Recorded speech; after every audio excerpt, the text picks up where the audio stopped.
Hey guys, this is Northfield Tech. In this video, we're going to learn how to enable your accessible colors in Robinhood. If you don't have a Robinhood account yet, we will put our referral link in the description below for you to sign up and get a free stock. We will also put links in the description below for similar stock trading apps for you to sign up. So let's get started. Open the website and then click on Login.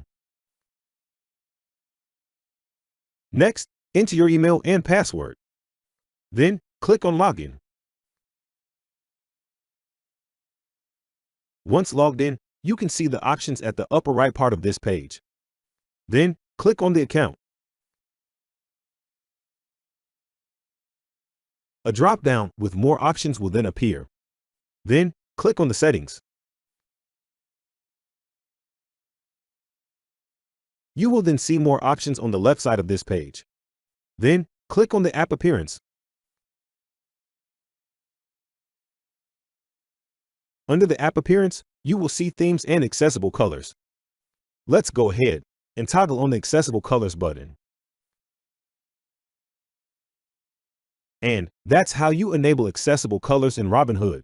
This feature can increase visual contrast, help with readability, and make the app more accessible to those with red-green color blindness. Thank you so much guys for watching, and if you have not yet subscribed to our YouTube channel, please subscribe to our YouTube channel as we create tech videos related to financial apps almost every day. Also check out our website northvilletech.com for great tech articles and our recommended resources in the description below for various sign-up bonuses. See you in our next video.